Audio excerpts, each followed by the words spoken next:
যুবক ভাই, আজকে চুলের কাটিংটা দেন, কার মতো কাটিং দেন?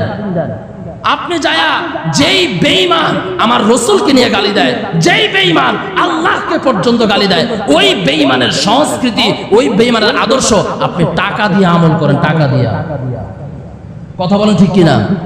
টাকা দিয়ে আমল করেন। কোনদিন তো কোনো কাউকে দেখলাম না যে সেলুনে যায় বলছেন ভাই মুহাম্মদের স্টাইলটা দেন, বলছেন কোনদিন? মুহাম্মদের স্টাইল দেন। মুহাম্মদের স্টাইল কি?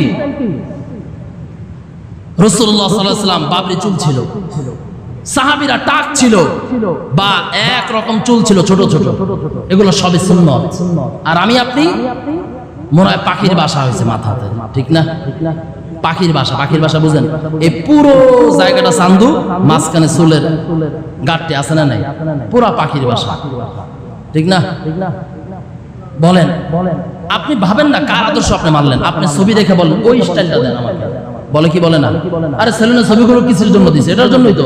ওই স্টাইলটা আমাকে দেন। ও ভাই, আপনি যখন বলেন যে ওই স্টাইলটা, ওই লোকটার দিকে তাকায় দেখেন তো ওই লোকটা আপনার আল্লাহকে কতবার গালি দেয়, ওই লোকটা আপনার নবীকে কতবার গালি দেয়, ওই লোকটা কোরআন শরীফ পাইলে পুরায়া দেয়, টয়লেটে ফেলে দেয়। এরকম ব্যক্তির আদর্শ মানে আমরা যুবকরা চিরস্থায়ী বাঁচবেন, চিরস্থায়ী বাঁচবেন, তাহলে করেন। আর যদি বলেন যে প্রতিদিন একজন না একজন যুবক, একজন না একজন যুবতী, একজন না একজন বৃদ্ধ, একজন না একজন শিশু পৃথিবীর জমিন থেকে চলে যাচ্ছে, তাহলে আপনার সিরিয়াল তো পড়বে অতি অল্প কয়েকদিনের মধ্যেই। তাহলে এই কয়েকটা দিনের জন্য কিসের স্টাইল করি আমরা?